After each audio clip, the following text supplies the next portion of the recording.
The Indonesian government plans to limit tariffs on crude palm oil export levies, or CPO export levies, decreasing it from $375 to $200 per ton.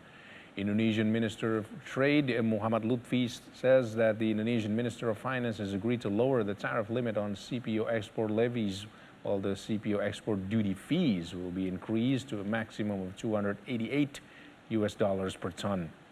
Lutfi affirmed that despite the export duty fee increasing, the total costs exporters pay will be lower than before at $488 per ton, down from the previous $575 a ton. With a limit on tariffs for CPO export levies, the Indonesian government hopes this will boost the exports of Indonesian CPO, since there is an overflow of supply of crude palm oil in the country due to the 3-week CPO export ban implemented back in April. BK-nya akan menjadi penyesuaian maksimum di 288, sedangkan untuk pungutan ekspornya sudah diputuskan kemarin menjadi $200. Jadi akan totalnya itu di harga tertinggi adalah 488. Itu yang kita sudah putuskan. 488. Jadi BK-nya di harga tertinggi 288.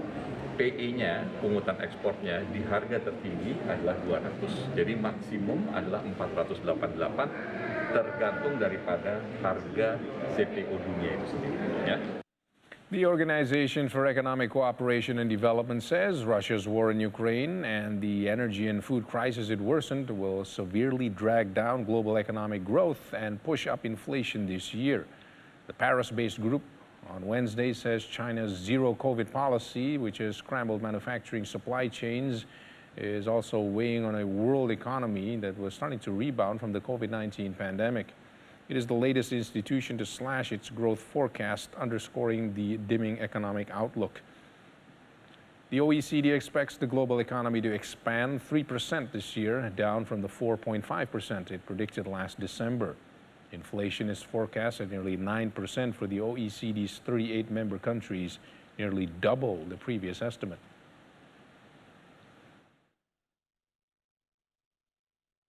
Growth will be substantially lower with higher and more persistent inflation. We now project global growth in 2022 at 3%, a downward revision of 1.5 percentage points with respect to our December's projections, with a further slowing in 2023 to 2.8%. As a result of Russia's war, global growth will be lower and inflation will be higher for longer.